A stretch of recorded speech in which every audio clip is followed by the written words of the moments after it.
যাদের চক্ষুর উপর আল্লাহ তাআলা একটা পর্দা দিয়ে দিয়েছেন, ওয়ালাহুম আযাবুন আযীম, তাদের জন্য রয়েছে বড় ধরনের শাস্তি।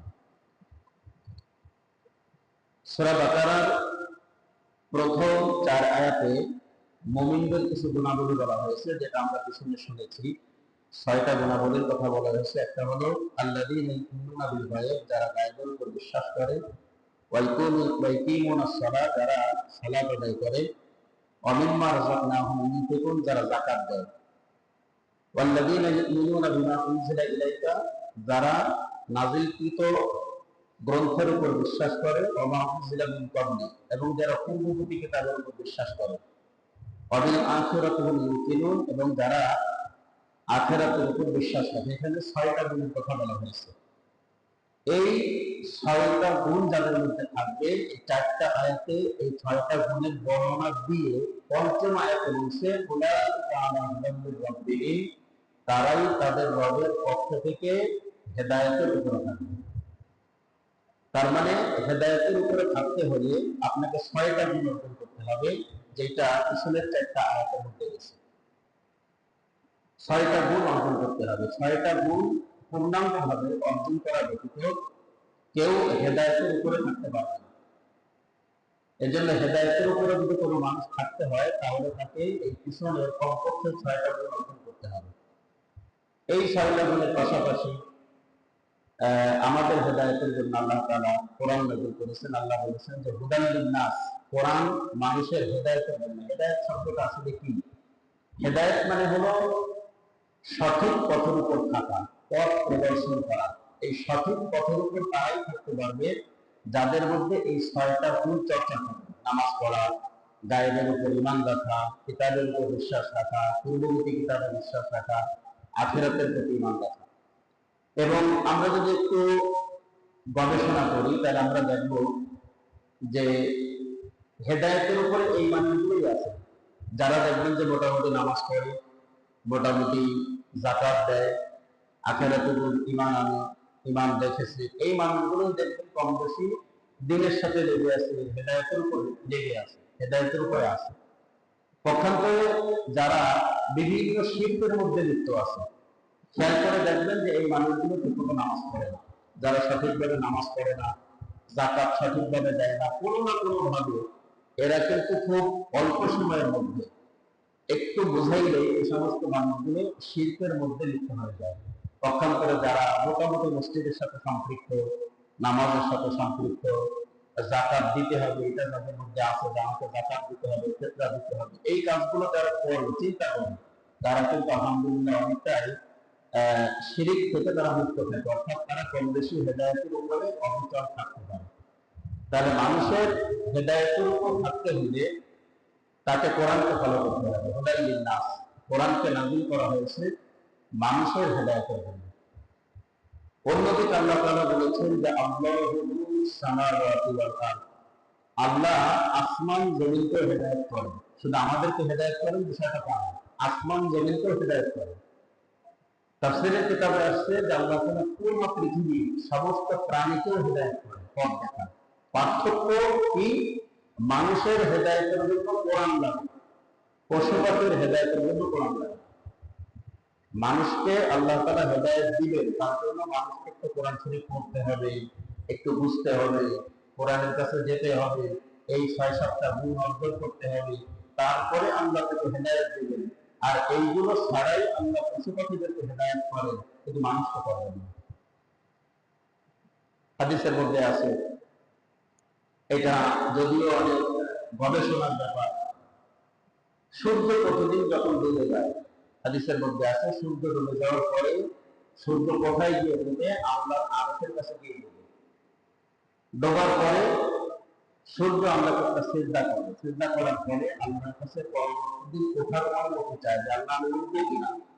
আল্লাহ সূর্যকে ওঠার অনুমতি দেন, পরের দিন সূর্য ওঠে। যদিও এটা একটা আপেক্ষিক বিষয়, আসলে সূর্য তো ডোবে না, কিন্তু আমরা দেখি ডুবে, এটা তার পেছনে থাকে। এটা দীর্ঘ গবেষণার ব্যাপার, কারণ হাদিসে ভাবে আসছে এটাই হলো সূর্যের হেদায়েত, যে আল্লাহ তাআলা সূর্যকে উঠাচ্ছেন, সময় মতো সূর্যকে আবার ডুবার অনুমতি দিচ্ছেন, ডুবে যাওয়ার পরে সূর্যকে আবার ওঠার অনুমতি দিচ্ছেন, এইভাবে আল্লাহ সূর্যকে হেদায়েত করেন, মানে কথা। আমরা মুরগি পুষি, মুরগিতে ডিম দেয়, ডিম দেওয়ার পরে মুরগিতে তা দেয়, তা দেওয়ার পরে মুরগির ডিমের ভিতরে একটা বাচ্চা হয়, বাচ্চার ভিতরে বড় হয়, জীবন পায়। আমরা যদি গিয়ে ওই ডিমটা খুলে বাচ্চা বের করতে যাই, বাচ্চা মারা যাওয়ার সম্ভাবনা থাকে। কিন্তু ওই ডিমের ভিতরে বাচ্চা ঠিক যেই সময় জীবন পায়, বাচ্চার বের হওয়ার সময় হয়, বাচ্চা এখন বের না হলে বাচ্চা মারা যাবে, আর 10 সেকেন্ডও বাচ্চার ভিতরে থাকতে পারে না। ঠিক ওই সময়ই মা মুরগিটা ডিমের ভিতরে উপর দিয়ে ডিমকে ছোট করে দেয়, দিয়ে অক্সিজেনের ব্যবস্থা করে আস্তে আস্তে ডিম থেকে বাচ্চাটা বের হয়ে আসে। এটাই হলো আল্লাহ তাআলা সরাসরি কোনো যোগ্যতা ছাড়া মা মুরগির ভিতরে হেদায়েত দিয়ে দিলেন যে মুরগি তোমাকে এখন ঠোকর দিয়ে ডিম থেকে বাচ্চা বের করতে হবে। এটাই হলো মুরগিকে আল্লাহ তাআলা হেদায়েত করে। এইভাবে আল্লাহ তাআলা পুরো প্রাণীকে হেদায়েত করেন। তার কোন সময় কি লাগবে, কে কিভাবে হেদায়েত করে, পৃথিবীটা কিভাবে বোঝে যে আজকে বৃষ্টি হবে, বৃষ্টির আগেই পৃথিবী তারা বাইরে বের হয়ে যায়, বের হয়ে খাবার সংগ্রহ করে পিঠে করে এক এক বস্তা খাবার দিয়ে বরফের ভিতরে ঢোকায় পড়ে, যে আগামী কয়েকদিন টানা বর্ষা হবে, বাইরে খাবার পাওয়া যাবে না, আমাকে এখন খাবার নিয়ে ঢুকতে হবে। এটা হল ফিতরাত হেদায়েত। এইভাবে এক একটা করে বললে গোটা পৃথিবীতে যত প্রাণী আছে, গাছ আছে, মাছ আছে, আসমান আছে, জমিন আছে, সূর্য আছে, চন্দ্র আছে, তারা আছে, প্রত্যেকটা প্রাণীকে, প্রত্যেকটা মাখলুককে আল্লাহ হেদায়েত করেন। তাদের পার্থক্য এটাই, তাদের হেদায়েতের জন্য কোরআন লাগে না, মানুষের হেদায়েত পাওয়ার জন্য কোরআনের কাছে যেতে হয়। এটাই আল্লাহ বলেছেন যে এই 6টা গুণ যারা অর্জন করবে, উলাইকা আলা হুদাম মির রাব্বিহিম, তারা হেদায়েতের উপর থাকবে। ওয়াউলাইকা হুমুল মুফলিহুন, এবং তারা সফল কাম ফিদ দুনিয়া ওয়াল আখিরাহ, দুনিয়া এবং আখিরাতের মধ্যে। তাহলে দুনিয়া এবং আখিরাতের সফলতা, এটা যদি আমি পেতে চাই, তো আমার এই সফলতাটা হলো আমাকে এই গুণগুলো অর্জন করতে হবে, আমাকে কোরআনের কাছে যেতে হবে। আমরা মনে করি যে আসল সফলতা কোথায়? বাচ্চা যখন মায়ের পেটে আসে, তো মা চিন্তা করে যে প্রকৃত সফলতা হলো যদি বাচ্চাটা সুস্থভাবে দুনিয়াতে আসে। তো সুস্থভাবে আসছে, মা মনে করছে সফল হয়ে গেছে। বাচ্চা এখন চিন্তা করে যে কবে যে বড় হবে, কবে যে বড় হবে, বড় হইলেই বুঝি আমার মুক্তি, সফল হয়ে গেল। বাচ্চা বড় হয়ে গেছে, বড় হওয়ার পরে বাচ্চাকে ভালো একটা স্কুলে ভর্তি করলে বুঝি আমি শান্তি পাবো, এটাই হয়তো একটা সফলতা। একটা সময় বাচ্চা ভর্তি হয়, ভালো একটা স্কুলে ভর্তি হয়েছে, এরপরে চিন্তা থাকে যে কিভাবে এসএসসিতে ভালো একটা রেজাল্ট করতে হবে। তো বাচ্চা এক সময় এসএসসিতে ভালো একটা রেজাল্ট করে ফেলে, তো বাচ্চা মনে করে যে এই আমি সফল হয়ে গেছে। সফল হওয়ার পরে যখন ইন্টারে পড়ে, তো চিন্তা করে যে ইন্টারে ভালো একটা রেজাল্ট করে বিশ্ববিদ্যালয়ে ভর্তি হতে হবে। ইন্টারও শেষ করেছে, এরপরে চিন্তা থাকে যে আমি বাংলাদেশের নাম করে একটা বিশ্ববিদ্যালয়ে ভর্তি হব। ভালো একটা বিশ্ববিদ্যালয়ে ভর্তি হয়ে গেছে, মনে করছেন সফল হয়ে গেছে, এখন বড় বিশ্ববিদ্যালয়ে পড়ি। তো বিশ্ববিদ্যালয়ে যখন গ্রাজুয়েট শেষ করে, তখন তার মধ্যে চিন্তা আসে যে আমাকে একটা ভালো চাকরি করতে হবে, যদি বিসিএস ক্যাডার হতে পারে তো বড় একটা চাকরি পায়। চাকরি পাওয়ার পরে সে মনে করে আমি সফল হয়েছি। তারপরেও তার কাছে মনে হয় যে আমি সফল না, এখন আমাকে একটা ভালো বিয়ে করতে হবে। এরপরে বিয়ে করে, আবার সেই পূর্বের জীবন ফিরে আসে, বাচ্চা হবে, বড় হবে। এই করতে করতে দেখা যায় আসলে দুনিয়াতে তার কোনো সফলতাই নাই। প্রকৃত সফলতা হলো যদি সে তামাম যুহজিহা আনিন নার ওয়া উদখিলাল জান্নাতা ফাকাদ ফাজ। আল্লাহ বলেন প্রকৃত সফল হলো সে যে জাহান্নাম থেকে মুক্তি পেল আর জান্নাতে ঢুকে গেল। এবং আমরা যখন বাস্তবিক পক্ষে মৃত্যুবরণ করব, মারা যাবো, জান্নাতে যাবো, তখনই আমাদের কাছে মনে হবে যে আমরা প্রকৃত সফলতা। তাহলে দুনিয়া কিন্তু প্রকৃত সফলের কোনো জায়গা না। আমি চাকরি পেয়েছি, সফল না। আমি বড় মাদ্রাসার প্রিন্সিপাল হয়েছি, মনে হচ্ছিল আমি সফল, আসলে সফল না। অনেকের স্বপ্ন থাকে যে আমি বড় চাকরি করে সফল। বিশ্বাস করেন এটা সফলতা না। সফলতা হলো উলাইকা হুমুল মুফলিহুন ফিদ দুনিয়া ওয়াল আখিরাহ, যে ব্যক্তি জান্নাত পেল, জাহান্নাম থেকে মুক্তি পেল, এই লোকটা হলো সফল। তাহলে এই সফলতা পাওয়ার জন্য আমাদেরকে এই গুণগুলো অর্জন করতে হবে। তো সূরা বাকারার এই প্রথম 20টা আয়াতের মধ্যে প্রথম 5টা আয়াতে আল্লাহ মুমিনদের সম্পর্কে আলোচনা করেছেন। প্রথম 4 আয়াতে মুমিনদের কিছু গুণ বলেছেন 6টা, পঞ্চম নম্বর আয়াতে মুমিনদের সফলতার কথা বলেছেন, ষষ্ঠ এবং সপ্তম আয়াত, এই 2টা আয়াতে আল্লাহ কাফিরদের আলোচনা করেছেন। অষ্টম আয়াত থেকে 20 নম্বর আয়াত, অর্থাৎ 13টা আয়াতে মুনাফিকদের সম্পর্কে আলোচনা আছে। মুনাফিকদের সম্পর্কে বিস্তারিত আলোচনা আসবে এবং মুনাফিকদের সম্পর্কের আলোচনাটা আমাদের জানা এটা খুবই জরুরি। কারণ আমরা যাদেরকে বর্তমান মুনাফিক মনে করি এরা বাস্তবিক পক্ষে কোরআন হাদিসের দৃষ্টিতে কতটুকু মুনাফিক, আবার আমরা যাদেরকে মুমিন মনে করি তারা আসলেই কোরআন হাদিসের দৃষ্টিতে কতটুকু মুমিন, এটা বোঝার জন্য ৮ নম্বর আয়াত থেকে ২০ নম্বর আয়াতের এই তাফসীর এবং তরজমা এটা জানাটা আমাদের জন্য গুরুত্বপূর্ণ হবে ইনশাআল্লাহ। তো এখানে ৬ এবং ৭ নম্বর আয়াত আল্লাহ তাআলা কাফেরদের সম্পর্কে আলোচনা করেছেন। কারণ আমরা যদি একটু বোঝার চেষ্টা করি, সূরা বাকারার ১ থেকে ৫ আয়াত পর্যন্ত মুমিনদের আলোচনা, ৬ এবং ৭ নম্বর আয়াতে কাফেরদের সম্পর্কে আলোচনা, ৮ থেকে ২০ নম্বর আয়াত এই ১৩ আয়াতে মুনাফিকদের সম্পর্কে আলোচনা। তো মুমিনদের সম্পর্কে আলোচনা শেষ হওয়ার পরে আল্লাহ তাআলা তার অপোজিট পার্টি, মুমিনদের বিপরীত পার্টি হলো কাফের, এই কাফেরদের সম্পর্কে আলোচনা করবে। আর মুমিন আর কাফেরের মাঝখানে এটা হলো মুনাফিক, এই মুনাফিকদের আলোচনা করবেন ৩ নম্বরে। এখন আল্লাহ তাআলা কাফেরদের সম্পর্কে আলোচনা করছেন, ইন্নাল্লাযীনা কাফারু, নিশ্চয়ই যারা কাফের, সাওয়াউন আলাইহিম, তারা বরাবর। কোন দিক থেকে? আনজারতাহুম আম লাম তুনজিরহুম, আপনি তাদেরকে ভীতি প্রদর্শন করেন আর নাই করেন, হুম লা ইউমিনুন, তারা ঈমান আনবে না। এই কথাটা আল্লাহ কেন বলেছেন? ইবনে আব্বাস রাদিয়াল্লাহু তাআলা আনহু বলেন যে কানা নবী সাল্লাল্লাহু আলাইহি ওয়াসাল্লাম আইয়াহরিসান নাসা জামিআ আইয়ুমিনা, নবী সাল্লাল্লাহু আলাইহি ওয়াসাল্লাম সবসময় চিন্তা করতেন যে আমি যাকেই দাওয়াত দেব সে ইসলাম গ্রহণ করবে। একটা জিনিস বোঝেন, নবীজির মতো মানুষ যার মুখের পবিত্র বাণী দিয়ে দাওয়াত দেবেন, সুন্দর চেহারা দিয়ে দাওয়াত দেবেন, তার চাইতে সুন্দর ওয়াজ, তার চাইতে সুন্দর দাওয়াত, তার চাইতে সুন্দর কথা, তার চাইতে সুন্দর ব্যবহার, তার চাইতে সুন্দর চেহারা তার পৃথিবীর কারো ছিল না। সেই মানুষটা দাওয়াত দেবে আর দাওয়াত গ্রহণ করবে, এটা কি হতে পারে? ভাবটা তো এমনই, আমাদের স্বাভাবিক বিষয়টা তো এমনই মনে হয় যে নবীজির মতো এমন শ্রেষ্ঠ ব্যক্তি কাউকে দাওয়াত দেবে আর সে দাওয়াত গ্রহণ করবে না, এটা কেমন কথা? এখন নবীজি খুব টেনশন করতেন। কেমন টেনশন করতেন? আল্লাহ কোরআন শরীফে বলেছেন, ফালা আল্লাকা বাখিউন নাফসাকা আলা আসারি ইল্লাম ইউমিনু বিহাদাল হাদীসি আসাফা। আল্লাহ বলেছেন যে নবী, ফালা আল্লাকা বাখিউন নাফসাকা, মনে হচ্ছে যে আপনি মরেই যাবে। কেন?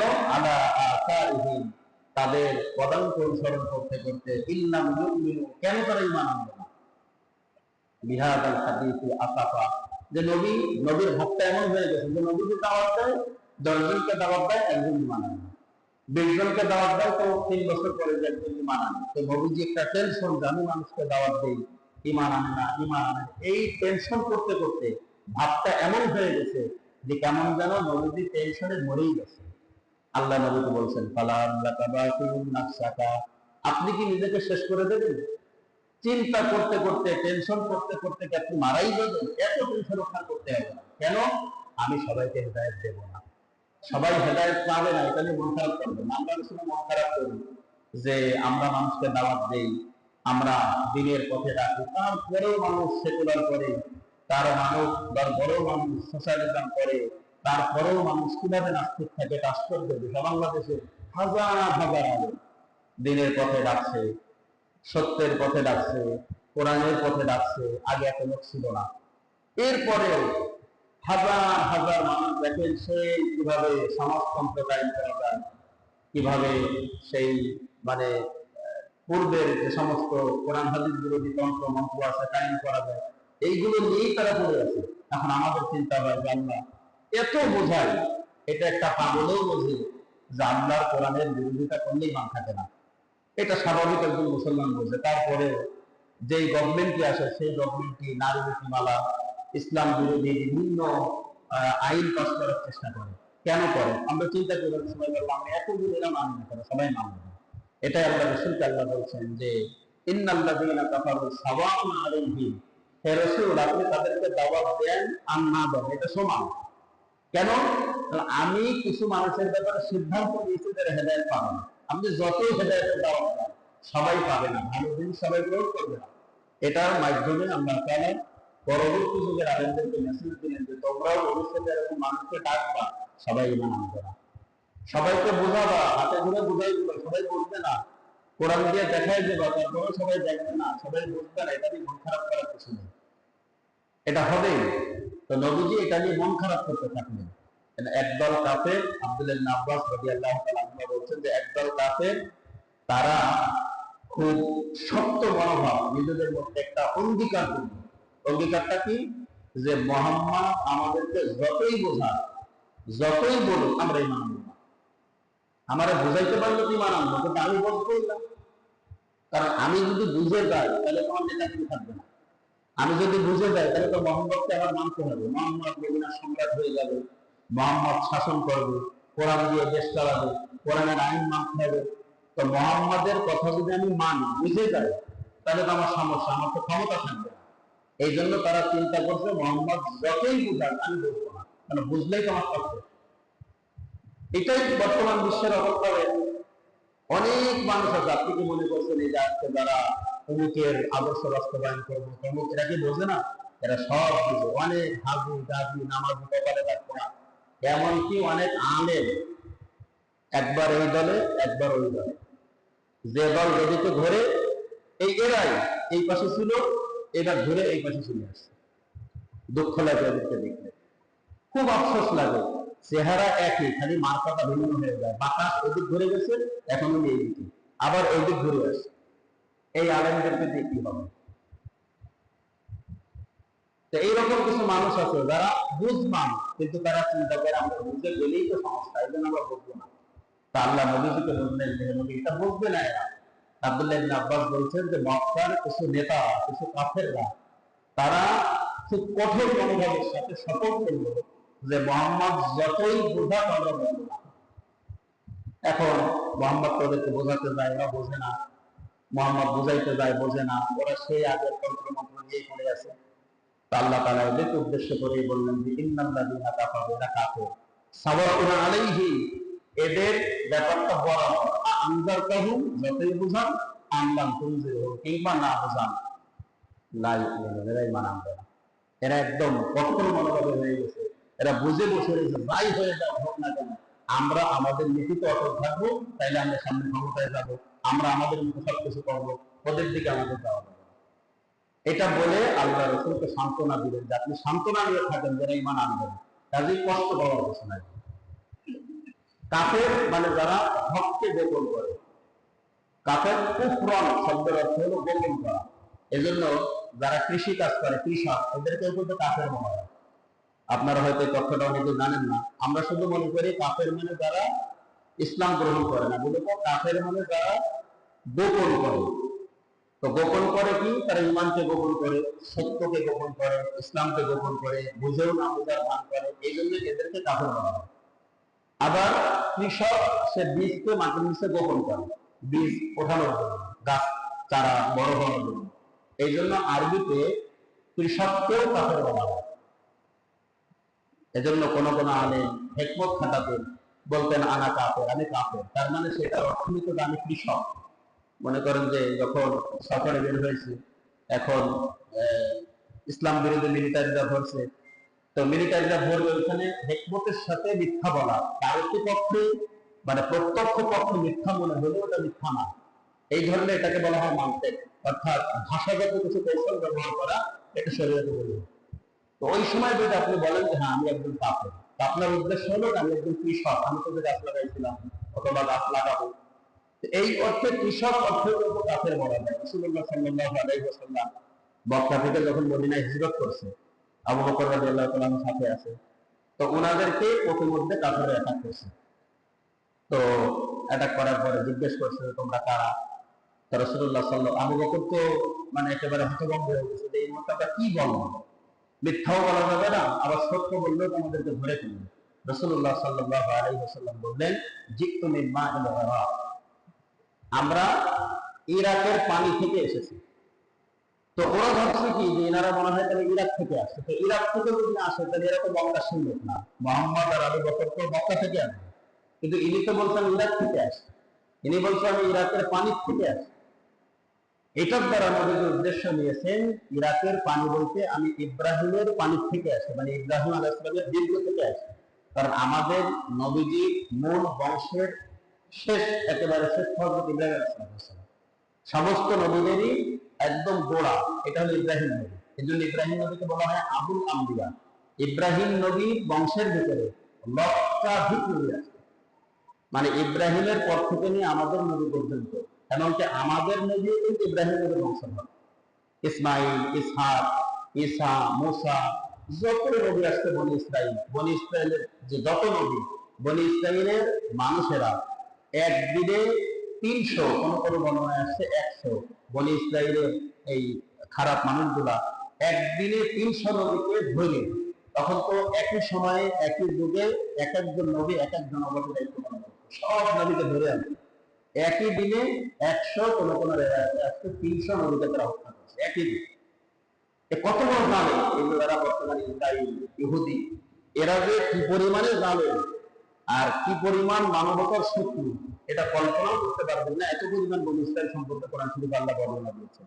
নবীদেরকে হত্যা করে, এটা কথা না। জাকারিয়া নবীকে করাত দিয়ে এখানে ধরছে, একদম ফেড়ে ফেলছে, ফেড়ে মেরে ফেলছে বনি ইসরাইল। একদিনে কমপক্ষে 100 নবীকে বিভিন্ন জায়গা থেকে ধরে এনে একদিন কতল করছে। এত খারাপ ছিল এরা।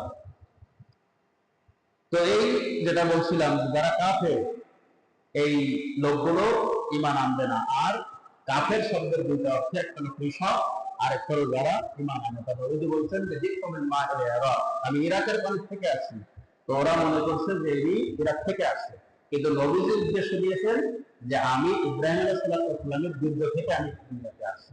তো ওরা ধরতে পারে, ওরা নবীজিকে ছেড়ে দিয়েছে। সেজন্য কোথাও কোথাও অর্থের ভাষাগত কিছু কৌশল অবলম্বন করা, এটা আল্লাহ তাআলা বৈধ করে দিয়েছেন। এটা আলেমরা অনেক সময় করে থাকেন বিভিন্ন কারণে। কাসেম নানুতুবি রাহমাতুল্লাহ আলাইহি, ওনাকে যখন ইংরেজরা গ্রেফতার করতে গেছে, উনি মসজিদের মধ্যে বসে আছেন, তো ইংরেজরা আসছে মসজিদের ভিতরে, আসার পরে কাসেম নানুতুবি রাহমাতুল্লাহ আলাইহি মসজিদ থেকে বের হয়ে গেছে। তো জিজ্ঞেস করছে, মৌলভী কে হয়, মৌলভী কোন হে, কাসেম নানুতুবি কোথায়? তো কাসেম নানুতুবি তো নিজেই কাসেম নানুতুবি, ওনাকেই খুঁজতে আসছে। এখন ওরা তো ওনাকে চেনে না। এখন উনি বলছে যে কাসেম নানুতুবি মসজিদে কিছুক্ষণ আগে ছিল, এখন নাই। তো তারপরে উনি তো কিছুক্ষণ আগে মসজিদেই বসেছিলেন, এখন কিন্তু মসজিদ উঠে বাইরে চলে গেছে।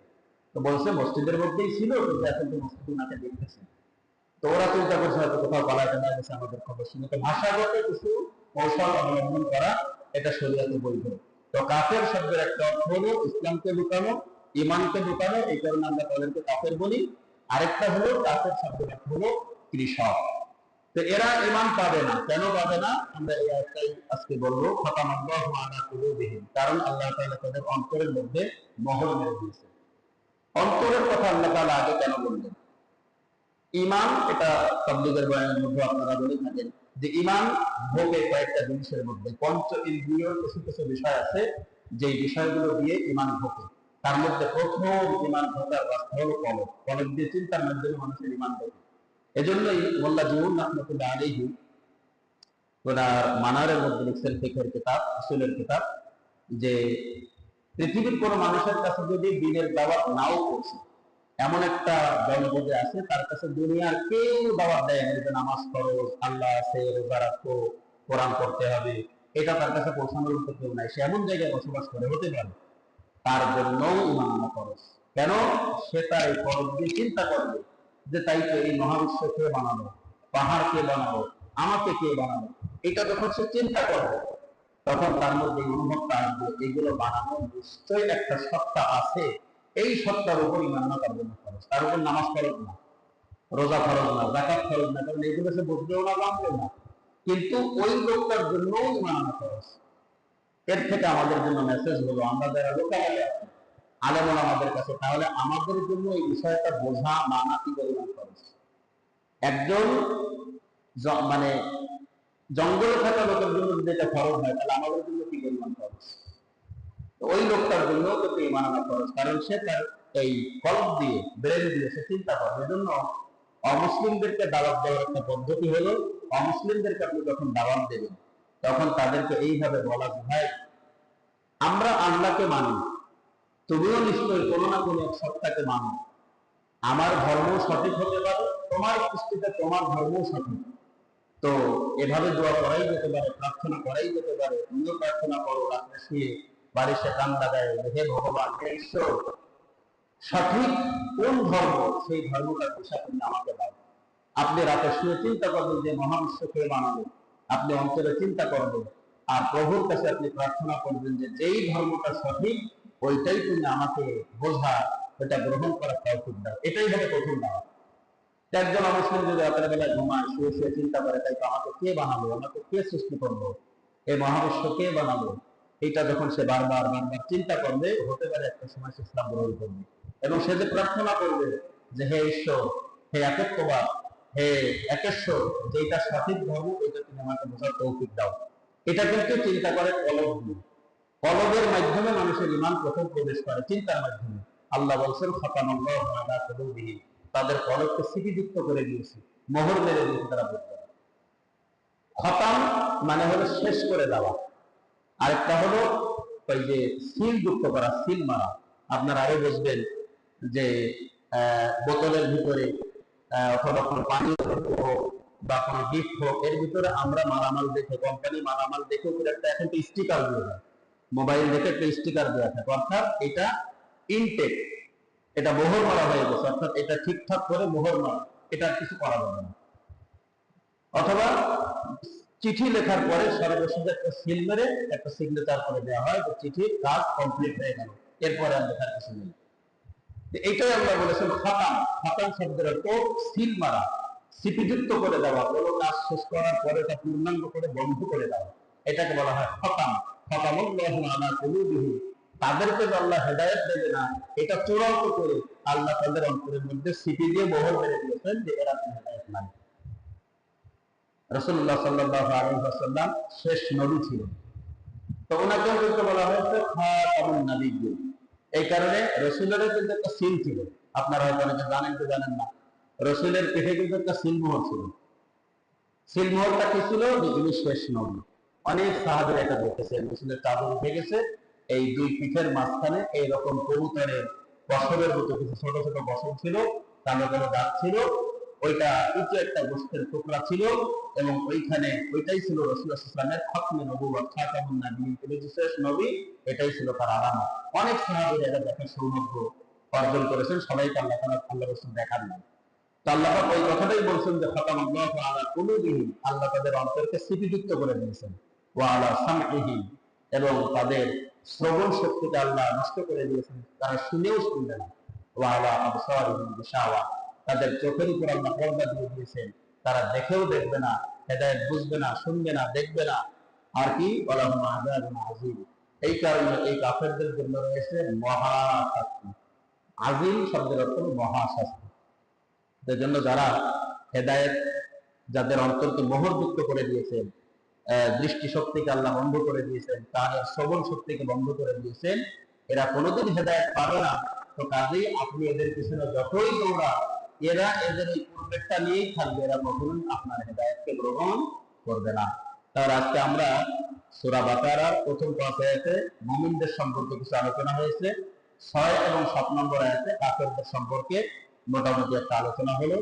এরপরে ৮ নম্বর আয়াত থেকে ২০ নম্বর আয়াত পর্যন্ত মুনাফিকদের আলোচনা হবে। আগামী সপ্তাহ থেকে ৮ নম্বর আয়াত থেকে ইনশাআল্লাহ শুরু হবে। আমরা সবাই ইনশাআল্লাহ হেদায়েতের উপর থাকার চেষ্টা করব, সঠিকটা বোঝার চেষ্টা করব, এবং বৃহৎ সংখ্যক আলেম ওলামাদের সাথে থাকার চেষ্টা করব ইনশাআল্লাহ। আল্লাহ তাআলা আমাদের সবাইকে